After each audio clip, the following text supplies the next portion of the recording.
All right, so today we are going to be going on a deep dive into a part of history that, it really changed the world. The Industrial Revolution. Yeah. We're going to talk about like the innovation of the period, but also just some of the huge societal shifts and consequences. Yeah, you're going to be surprised a bit. Yeah. What's so cool about this period of time is it wasn't just a few inventions here and there. It really totally transformed how societies functioned, like even economies and just daily life for people. Okay, yeah, that makes sense. So where does this all begin?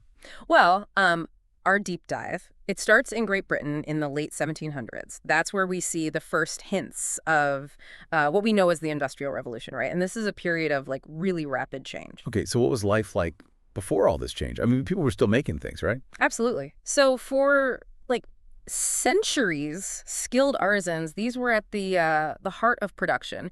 Handcrafted goods, one of a kind pieces. Okay, I get it. So what changed? Like what made things so different? So it was a combo of inventions, but a new way to power them. And that's where you get machines. These machines driven by new energy sources like steam. It's like a fundamental shift from just using your muscles, using your own energy to using machines. Okay, so this is, I think, where I get overwhelmed. Just thinking about the scale of the change. How did people adapt, to this new way of life with machines? Yeah, it was a turbulent time for sure. Imagine being this really skilled artisan who has spent years honing their craft, and all of a sudden there's a machine that can just make the same thing, and it can make it faster and cheaper. People would be anxious. Right, they would. Yeah, it seems like there would be winners and losers in this change. Yeah, and you're right. This is part of the story, the change in the workforce. So yeah, it's good because you get efficiency, things are made more quickly, but at the same time, you need fewer skilled artisans. And factories start to rely on a new kind of worker, like somebody who can run the machine. Okay, so let's talk about the machines for a minute.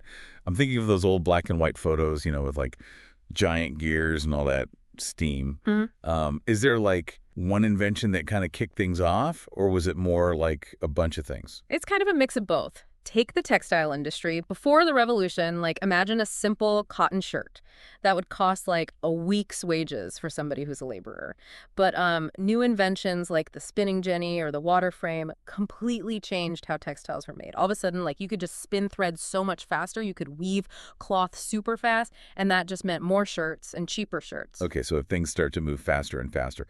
And steam power was what was powering all of this? Exactly. So steam power, it replaced water power and animal power. That really freed industry up because before, factories had to be by a river, but now they can be anywhere there's coal. Wow, so steam power was not just powering trains, it was reshaping the whole landscape. That's right. And these new steam-powered factories, they became these hubs, all these workers under one roof and all the machines. This is when you get the factory system. This is where mass production takes over. Okay, so before this, it was all by hand. Each thing was made one by one.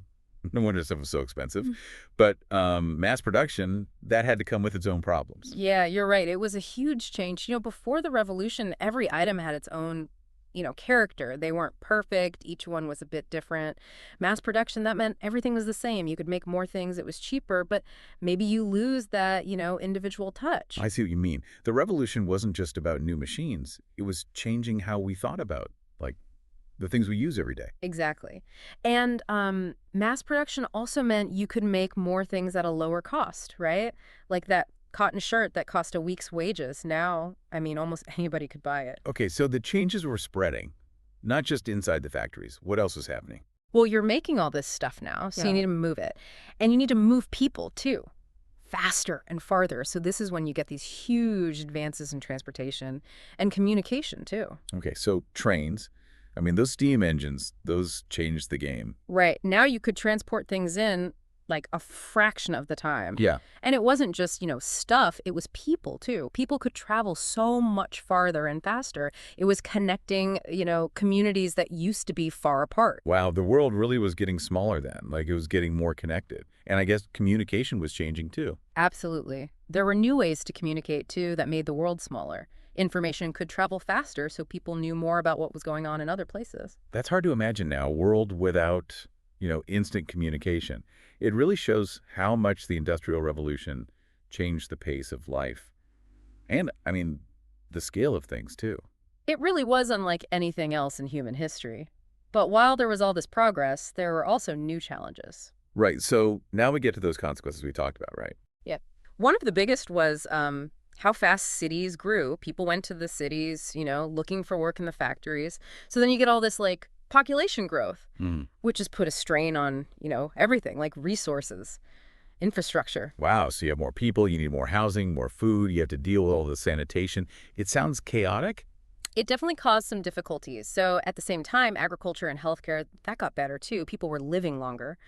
But that means you have more mouths to feed. You have more people trying to fit into these cities that are growing really fast. So it's not so straightforward. On the one hand, you have this progress, but on the other, new problems are popping up. How do you even measure, like, the good versus the bad in a time like this?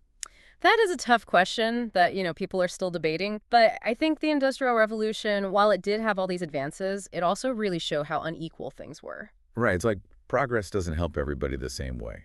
Yeah, and that was obvious in a lot of ways. You look at, the terrible conditions people lived in the slums, or how factory workers were treated, especially women and children, working all those hours for almost no money. It's a good reminder that progress doesn't always mean things are fair for everyone. And as we keep going with this deep dive into the Industrial Revolution, it's important to keep that in mind, to think about all the little stories, all the individual threads that, made up this time period. The Industrial Revolution didn't just change, cities and factories, it changed families too. Yeah, I mean, all this societal change, it had to affect how people live their lives, even in their own homes. Exactly. Work used to be centered like around the home, around the family. But when factories started, all that changed. Men went to work in the factories or the mines, so they became like the main breadwinners. And women, their roles at home started changing too. So it wasn't just about machines replacing muscle. It was about, like, who does what in the family. Right. Some women did work in factories, but a lot of them were expected to stay home, take care of the house, and raise the kids. Okay, so I'm thinking about those old pictures, Victorian women doing housework. But I guess not all women had the same experience, right? You're right. It's important to remember that. For some women, factory work meant they had some independence. They had their own money. But for a lot of women, it just meant more work, long hours in terrible conditions. And then they still had to take care of their families, too. So it's like progress is happening, but it's not helping everybody equally. Yeah, and that's important to remember. It's easy to get excited about all the new inventions and all the economic growth, but we also have to think about the problems that came with it, the inequalities. It's like you're looking at a really detailed tapestry. From far away, you see the big picture. But then when you get closer, you see all the little details, all the imperfections. That's a good way to think about it. And speaking of stories, the Industrial Revolution is full of them. Stories about people who got rich, people who built empires, but also stories of hardship, of people who worked in dangerous jobs who made almost no money. It's like history isn't just dates and facts. It's about people, their lives. Hmm. And when we look at this era, it's those stories that make it real. I agree.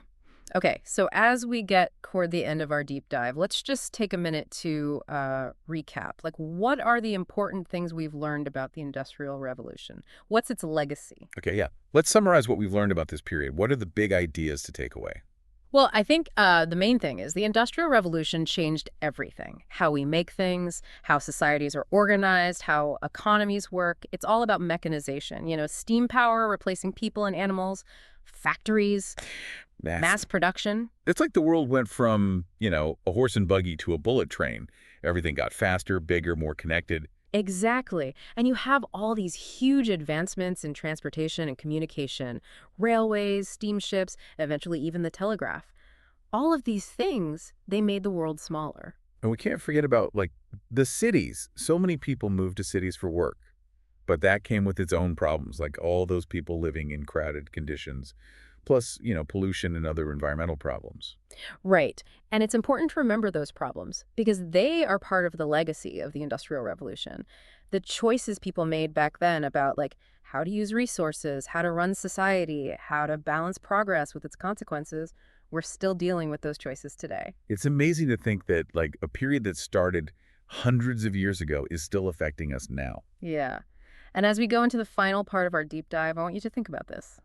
The Industrial Revolution started a long time ago, but its impact is still happening. Ooh, that's a good one. Yeah.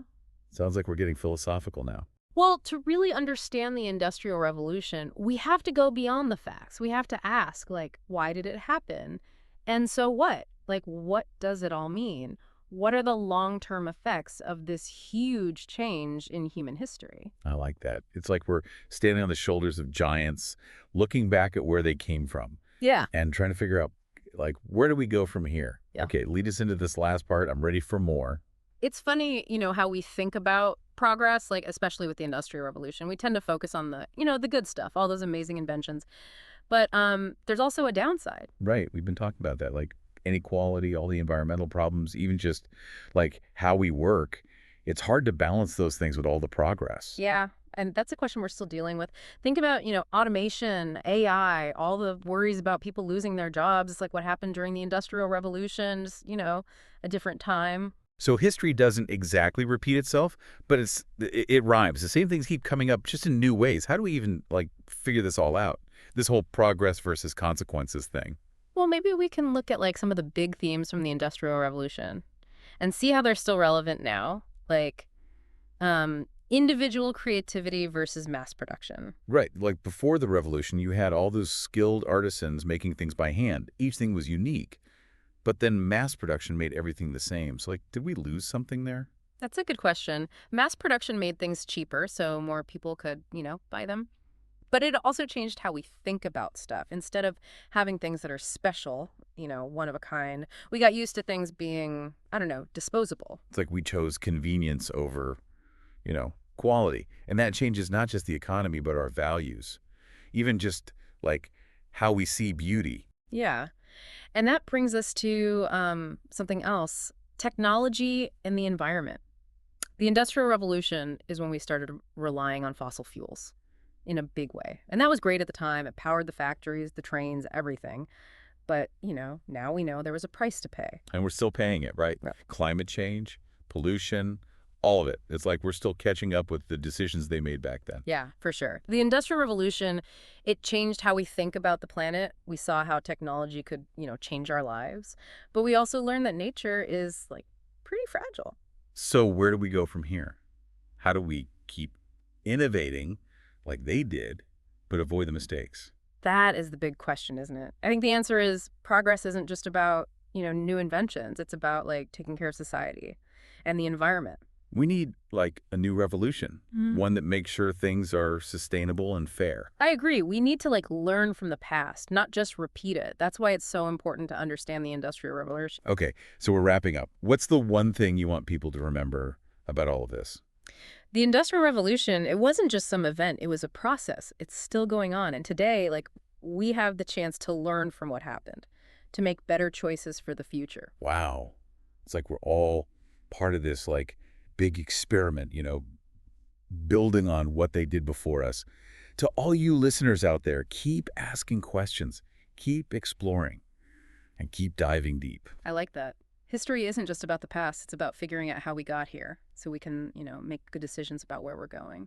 That is the perfect way to end this. Thanks for taking us on this journey. I feel like we've only just scratched the surface. It was my pleasure. And remember, we're always learning. There's always more to discover, more to think about.